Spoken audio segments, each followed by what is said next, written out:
जिनके किडनी खराब है, जिनके शरीर खराब हो तो बात अलग है। बन पाएगी तुमसे है?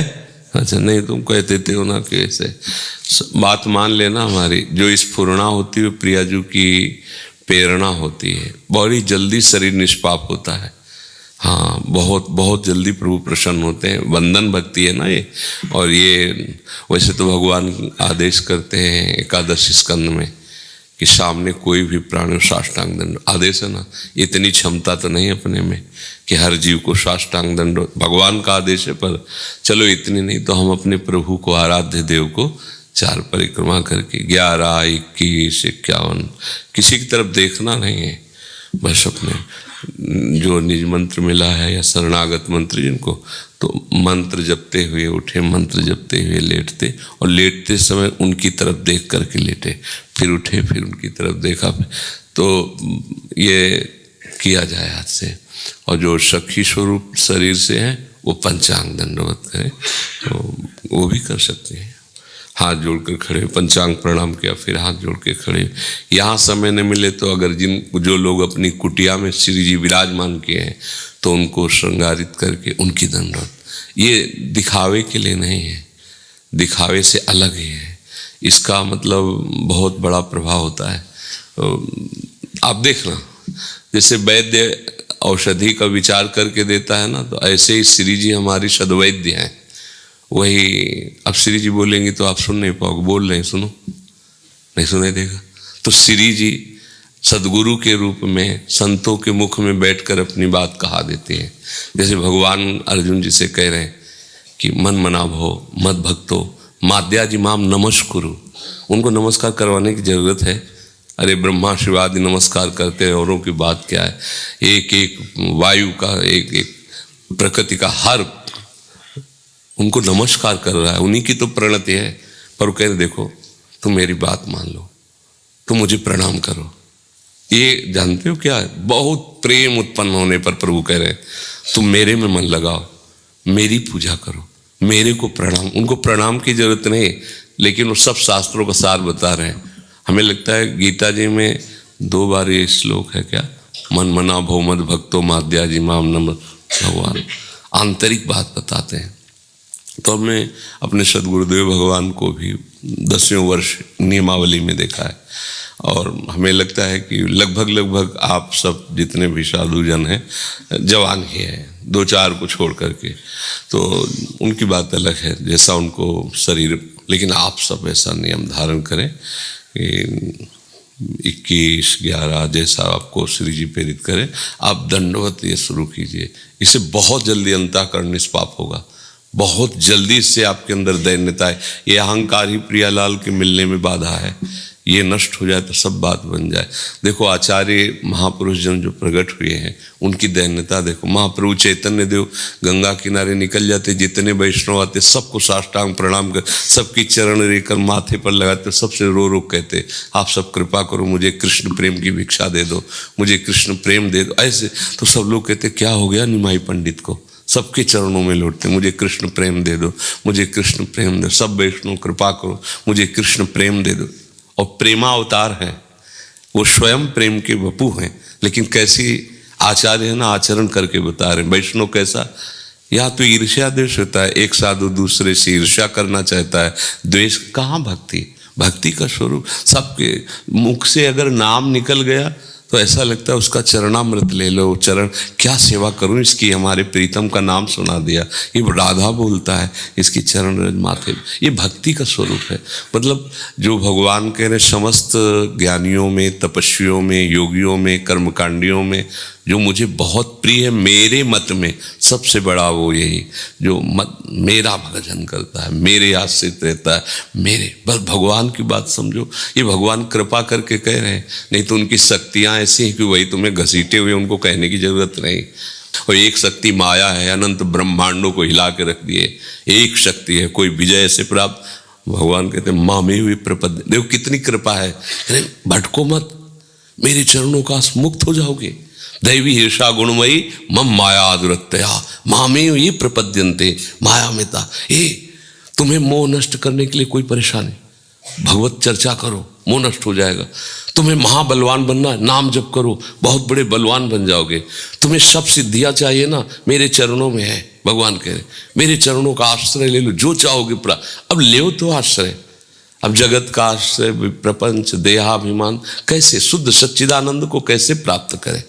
बिल्कुल जो बात आवे उसमें देखो, गुरुजनों के, संतों के वचनों को ऐसे पकड़ा जाता है, गांठ बांध ली जाती है कि सब कुछ चाहे छूट जाए। आदेश में अनुमति लेने की जरूरत नहीं होती दोबारा कि ऐसा ऐसा कर, आदेश में नहीं होता। जब कभी किसी को आदेश हो तो उस पर कभी प्रश्न नहीं होना चाहिए। आदेश जो होता है वो कृपा शक्ति से प्रेरित होता है। अनुमति होती है अपने मन की बात मिला करके चलना कि आप ऐसा कह रहे थे, हम ऐसा कर लें क्या? हाँ हाँ कर लो। अब वो लाभ नहीं रह गया क्योंकि उसमें आपके मन की मिल गई और उनमें केवल उनके मन की हो रही। आदेश में केवल उनके मन की हो रही। आदेश और उपदेश में कोई अपना प्रश्न नहीं होना चाहिए। जब पर्सनल उपदेश, जैसे सत्संग हो रहा है, उसमें पकड़ो ना पकड़ो, समझो ना समझो, लेकिन जब आदेश हो रहा है उसमें अब तुम्हारी कोई गुंजाइश नहीं रहेगी पकड़ने ना पकड़ने या क्यों में क्यों। सीधे हम उस पर अमल करें जो आदेश हो जाए।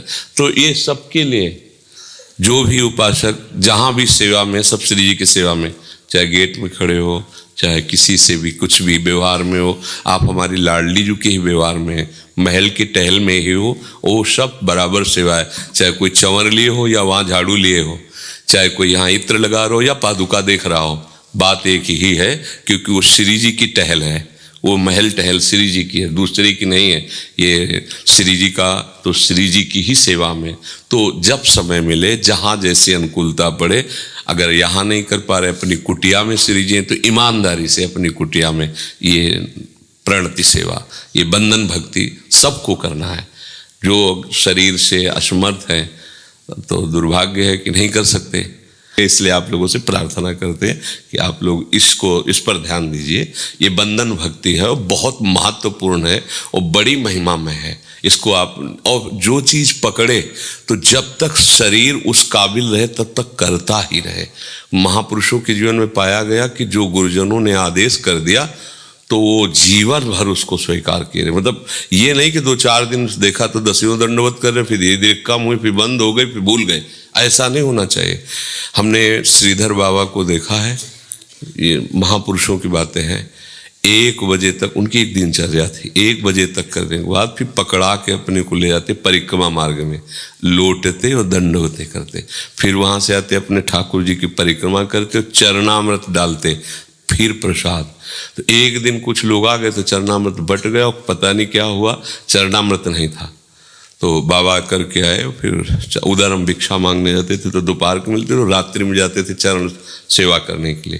तो बाबा ने कहा चरणामृत, तो बोले बाबा आज तो चरणामृत। बोले कोई बात नहीं, ठाकुर जी की जैसी इच्छा। तो आ गए अपनी कुटिया। बोले बाबा प्रसाद? बोले नहीं, अब कल चरणामृत मिलेगा तब प्रसाद पाए। निष्ठाएं देखो, चरणामृत नहीं गया तो अन्न नहीं रखा, दूसरे दिन, और ये नहीं कि उतार के चरणामृत दे दे, कोई बाजार की चीज़ है। अरे श्री जी का प्रभु का श्रृंगार हो गया, अब ये थोड़ी कि बार बार स्नान, एक समय है, चूक हो गई, नहीं बचा तो बाबा भूखे रहे। नियमावली, मतलब अंतिम समय तक संतों की एक नियमावली होती है, अगर वो चलने लायक है तो ऐसा करते हैं। तो इसलिए आप सबको भगवान ने अभी स्वस्थता दी है, शरीर अनुकूल, जवान हो तो आप खूब कमाओ, ये कमाई है।